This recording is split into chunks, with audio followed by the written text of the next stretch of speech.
Assalamualaikum warahmatullahi wabarakatuh. Perkenalkan, nama saya Dava Julianda Mustaqim, NIM 2024 10 10 3082 dari sistem BASDA F. Saya akan menjelaskan studi kasus 2, tugas studi kasus 2. Di sini ada studi kasus yang namanya bon pembelian spare part sepeda motor. Nah, saya buat entity toko. Di entity toko ini ada atribut nama toko, ada ID toko, ada alamat toko. Nah, saya jadikan ID toko ini menjadikan unique ID-nya. Lalu di sini ada entity pembelian. Lalu atributnya ada tanggal pembelian dan nomor faktur. Di sini nomor faktur saya jadikan unique ID-nya. Lalu ada entity kendaraan, ada nama kendaraan, ada plat nomor, dan ada identitas kendaraan. Di sini yang saya jadikan unique ID-nya adalah plat nomor. Lalu ada mekanik. Entity mekanik ini atributnya ada ID mekanik, ada nama mekanik, dan yang saya jadikan unique ID-nya itu adalah ID mekanik. Nah, di sini ada entity barang. Lalu saya jadikan di entity barang ini ada atribut kode barang, nama barang, jenis barang, dan harga barang. Lalu yang saya jadikan unique ID-nya adalah kode barang. Dan ada lagi entity jumlah, yaitu isinya atributnya ada total harga, diskon, dan ID harga. Dan saya jadikan ID harga ini sebagai unique ID-nya. Lalu kita lanjut ke soal pertama, itu menentukan entity dan atribut. Ada nama entity toko, kategorinya benda nyata, deskripsinya itu menyimpan data dari entity toko. Alasan dijadikan entity-nya itu karena toko penjual spare part motor itu banyak dan tidak hanya satu saja, maka perlu dijadikan toko, entity toko. Nah, lalu ada atributnya itu ada ID toko, nama toko, alamat toko. Lalu ada keterangannya itu ketika mencatat toko belum mencatat ID toko dan nama toko untuk membedakan nama toko dengan nama toko yang lain. Lalu ada entity pembelian, kategorinya itu benda abstrak. Lalu deskripsinya menyimpan data dari entity pembelian. Alasannya karena setiap pembelian barang itu memiliki nomor faktur yang berbeda. Lalu ada atributnya itu tanggal pembelian dan nomor faktur. Dan nomor faktur ini yang menjadi unique ID-nya ya. Keterangannya itu setiap ada nomor faktur itu pasti ada transaksi pembelian. Lalu ada entity kendaraan, kategorinya itu benda nyata. Deskripsinya itu menyimpan data dari entity kendaraan. Alasan dijadikan entity-nya yaitu setiap kendaraan satu dengan yang lain pasti mempunyai kerusakan yang berbeda. Atributnya ada nama kendaraan, plat nomor, identitas kendaraan. Lalu ada keterangannya ini kerusakan pada kendaraan itu perlu mengganti spare part pada kendaraan itu sendiri. Lalu ada entity mekanik, kategorinya itu benda nyata. Deskripsinya itu menyimpan data dari entity mekanik. Lalu alasannya karena setiap mekanik bisa mengerjakan kendaraan yang berbeda. Atributnya ada ID mekanik, ada nama mekanik. Keterangannya itu setiap satu mekanik bisa mengerjakan satu kendaraan. Lalu ada entity barang, kategorinya benda nyata. Deskripsinya itu menyimpan data dari entity barang. Alasannya barang spare part yang dimiliki toko harus dicatat dan ketika terjadi pembelian juga harus dicatat. Lalu atributnya ada kode barang, nama barang, jenis barang, harga barang. Keterangannya jenis barang itu redundant. Barang perlu dicatat karena memiliki relationship dengan pembelian. Lalu ada nama entity jumlah, kategorinya benda abstrak. Deskripsinya itu menyimpan data dari entity jumlah. Alasannya, harga perlu dicatat karena harga itu di setiap barang berbeda-beda. Atributnya ada total harga, lalu ada diskon. Keterangannya jumlah ada kaitannya dengan atribut di entiti barang, tepatnya di harga barang ya. Lalu di soal kedua ada identifikasi entity dari multivalued dan redundant pada atribut.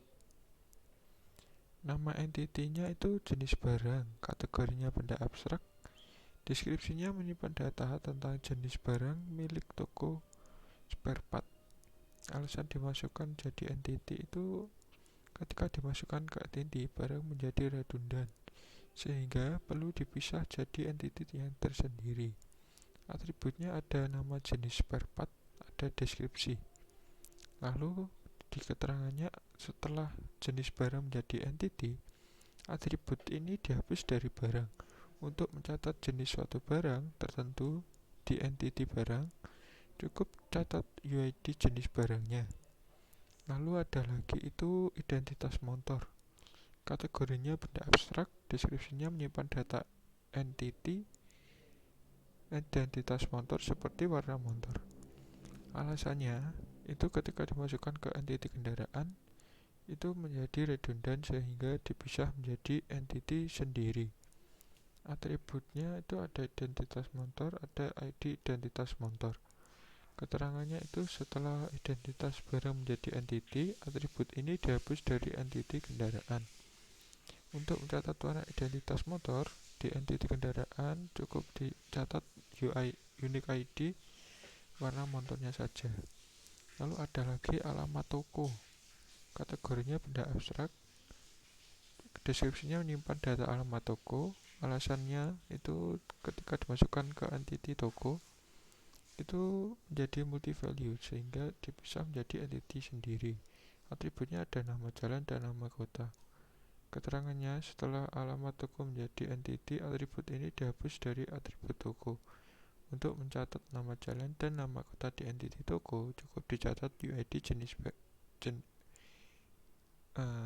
maaf ini ada yang salah. Nah gini aja. Lalu lanjut ke soal nomor 3 itu ada catat atribut yang tidak bisa dimasukkan ke entity yang ada. Nama atributnya identitas kendaraan, entitinya itu kendaraan. Alasannya tidak bisa jadi atribut di entity dapat menyebabkan redundant pada kendaraan karena setiap pelanggan itu bisa memiliki warna yang sama. Warna kendaraannya itu jadi sama. Lalu ada soal yang keempat itu penentuan primary UID dan secondary UID. Ada entity toko, daftar UID-nya itu ada dua, yaitu ID toko dan nama toko. Yang nama toko ini artifisial karena saya tambahkan sendiri dan statusnya itu primary unique ID. Kalau nama toko itu natural karena bawaannya dan statusnya itu secondary. Lalu ada entity pembelian, lalu unique ID-nya itu nomor faktur, ininya itu natural dan statusnya itu primary. Lalu ada entity kendaraan, unique ID-nya itu plat nomor dan ini itu natural, lalu statusnya primary. Nama kendaraan itu juga natural, tapi statusnya itu secondary. Lalu ada mekanik, itu ada ID mekanik, itunya artifisial, lalu statusnya primary unique ID dan nama mekanik itu natural, lalu statusnya secondary UID. Lalu ada entity barang, itu ada kode barang dan kode barang itu natural, statusnya itu primary. Lalu ada nama barang itu natural, lalu statusnya secondary. Lalu ada jumlah, ini ada ID jumlah ya, lalu saya tambahkan maka jadi artifisial, statusnya primary. Lalu yang terakhir ada identifikasi relationship. Ini pembelian sama toko itu ada hubungannya, karena pembelian itu pasti terjadi di toko, lalu kendaraan dengan toko itu tidak ada relationshipnya karena tidak ada hubungannya. Lalu kendaraan dengan pembelian itu juga tidak ada karena pembelian pada kendaraan itu yang dibeli itu adalah spare partnya. Lalu mekanik dengan toko itu ada itunya, ada relationshipnya karena mekanik itu tempatnya ada di toko. Lalu mekanik dengan pembelian itu tidak ada. Lalu mekanik dengan kendaraan itu ada karena yang memasang spare partnya. Lalu ada barang dengan toko itu ada relationshipnya. Barang dengan pembelian juga ada. Barang dengan kendaraan juga ada. Barang mekanik itu nggak ada ya, karena barang itu berbeda ya. Lalu selanjutnya itu ada jumlah dengan toko itu tidak ada. Lalu jumlah dengan pembelian yang di barang yang dibeli spare partnya itu ada. Jumlah dengan kendaraan itu nggak ada. Jumlah dengan mekanik juga nggak ada. Lalu jumlah dengan barang itu ada. Nah, sekian presentasi tugas modul 2 dari saya. Kurang lebihnya mohon maaf. Wassalamualaikum warahmatullahi wabarakatuh.